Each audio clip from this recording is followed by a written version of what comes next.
মূল কথা হচ্ছে যে এটা আলটিমেটলি হচ্ছে যে বিশ্বাসের লড়াই।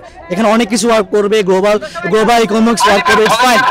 মানুষের রক্তের বদলে আমরা যেন এগিয়ে আসি। তাদের আইন, তাদের এইসব সিস্টেম, তাদের গ্লোবাল সিস্টেম আমরা মানতে কি বাধ্য, কিন্তু তারা মানতে বাধ্য না। ইরাকে কারা মেসাকার চালাইছে? আমেরিকা। মুসলিমদেরকে নানাভাবে নিয়ন্ত্রণের মাধ্যমে কারা আগ্রাসন চালিয়ে যাচ্ছে? আমেরিকা। যারা আমাদেরকে মানবাধিকারের সবক দিচ্ছে আর আমরা সেটা মানতে বাধ্য। আমরা যাদেরকে কূটনৈতিক বলতেছি, যাদের উপর আমরা নির্ভরশীল হইতেছি, আমেরিকা, তারা আমাদেরকে কি শিখাচ্ছে? মানবতা শিখাচ্ছে।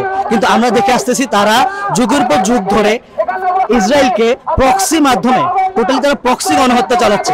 যারা আমাদেরকে মানবাধিকারের সবক দিচ্ছে আর আমরা সেটা মানতে বাধ্য। তারা গণহত্যা চালাচ্ছে, এটা মানবাধিকার অংশ না। আর কিন্তু আমরা যখন আমাদের ইয়ার জন্য কথা বলছি তখন আর এখানে মানবাধিকার কাজ করে না। তার মানে কি তাদের আইন, তাদের এইসব সিস্টেম, তাদের গ্লোবাল সিস্টেম আমরা মানতে কি বাধ্য, কিন্তু তারা মানতে বাধ্য না। এটা হচ্ছে বর্তমানে আমাদের অবস্থা।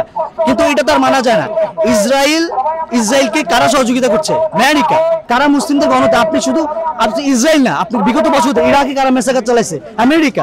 মুসলিমদেরকে নানাভাবে নিয়ন্ত্রণের মাধ্যমে কারা আগ্রাসন চালিয়ে যাচ্ছে? আমেরিকা।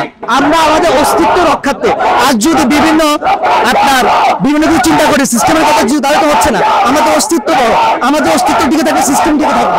পলিটিক্যাল সবকিছুর বিরুদ্ধে যে আমি ধর্মীয় ইস্যু থেকে এটা সম্পূর্ণ হচ্ছে একটা নিফাকি বলা যায়, ভণ্ডামি বলা যায়। এবং তারা যেটা আর ইয়াতে হতেছে, আপনি দেখেন আমেরিকার অবস্থান আজকে দেখেন।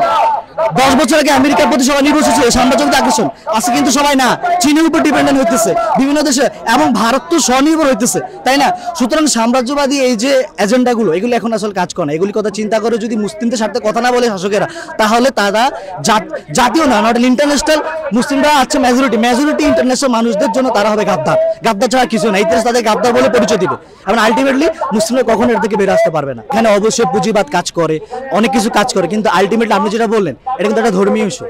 তাদের এইগুলো ফাংশন করে কোত্থেকে? বিশ্বাসের জায়গা থেকে, তাই না? আপনার এখানে পুঁজিবাদ আছে, সিস্টেম আছে, সবই আছে। অনেকে বলবে এটা ধর্মীয় কোনো আগ্রাসন না, জমির লড়াই, এই লড়াই, সেই লড়াই, ইতিহাস আছে, ইটস ফাইন। কিন্তু আলটিমেটলি তারা যে এই কাজগুলো নিতেছে, আইটেমগুলো নিতেছে, এটা হচ্ছে সম্পূর্ণ বিশ্বাসের জায়গা থেকে।